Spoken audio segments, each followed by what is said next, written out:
Hi, it's Tim Gray from wordsthatchangetheworld.com and theupwardpath.com. Just a quick video really to talk about an aspect of change. If you live in the UK, and you probably, even if you don't, you're aware that at the moment we've got our referendum going on about membership of the EU and whether we should leave or not. I'm not going to talk about the ins and outs of that in this video. If you want to look at my Twitter, then I do. But just because everybody's talking about it, you get to see some really interesting examples of psychology of change in action. And I just want to talk about a piece of that really.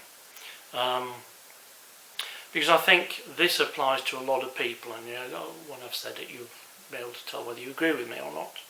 I think there's two things that are sort of create friction together going on, and one of them is a sort of pressure for change, because people look around, they can see the world is not working the way they would want it to.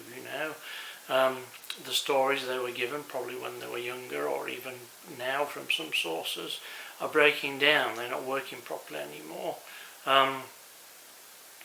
So there is some sort of internal pressure, some energy that builds up to say you want things to be different. On the other hand, our brains are programmed to avoid overloading themselves,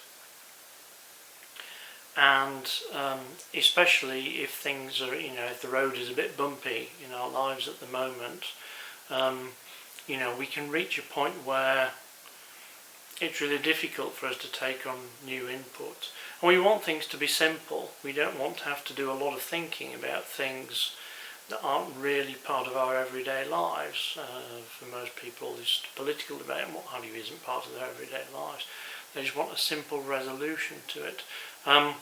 So you've got that sort of energy up against that, and what happens is people sort of want to resolve that energy by making a simple jump to some sort of explanation and some sort of solution, some sort of news story that allows them to feel that they're making a change or supporting a change. But obviously the problem with that is you often jump to the nearest one rather than the best one.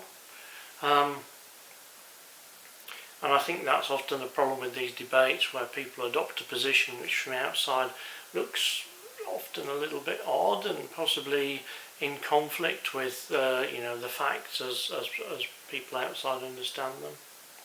And the problem with that then is that people adopt those positions as part of their own worldview, and they defend them in public and get more and more entrenched. And you see that with a lot of the stuff about what's going on in the world, and it really emphasises to me this need for a sort of opening up in the way people think about things. And I think that goes along with a sort of de-stressing, being able to sort of relax into things more, finding ways to move one step at a time towards a solution rather than needing it all to be a sort of magic button. If you find the magic button, I'll be right next to you to press it.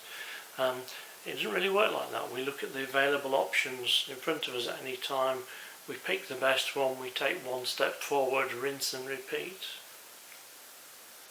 So, does any of that sound familiar from things you've seen other people doing or things you've seen yourself doing? And does it help to explain some of the discussions that you might have seen on social media and elsewhere? I hope it's useful anyway, or at least food for thought. If you want more of the same, check out the websites, wordsthatchangetheworld.com, theupwardpath.com, or on Twitter @messagewords. Cheers!